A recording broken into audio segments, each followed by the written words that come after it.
হাদিসে শবে বরাত নামে কোনো শব্দ নাই, এক নম্বর কথা কি নাই ভাই? শবে বরাত নামে কোনো শব্দ নাই, আছে লাইলাতুন নিসফুম মিনাশ শাবান, শাবান মাসের মধ্য রজনী। শাবান মাসের মধ্য রজনী।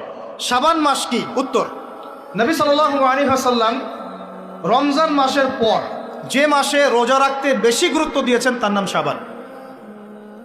আমার সাথে বলেন, শাবান মাস কি? নবী সাল্লাল্লাহু আলাইহি ওয়াসাল্লাম রমজানের পরে যে মাসে রোজা রাখতে খুব বেশি গুরুত্ব দিয়েছেন তার নাম শাবান। আয়েশা রাদিয়াল্লাহু আনহা তিনি বলতেন যে শাবান মাস আসলে নবী সাল্লাল্লাহু আলাইহি ওয়াসাল্লাম এত বেশি বেশি রোজা রাখতেন যে মনে হতো তিনি রোজা ছাড়বেনই না, সারা মাস রেখে ফেলবেন। বেশি থেকে বেশি রোজা রাখতেন শাবান মাসে। প্রশ্ন হচ্ছে কেন?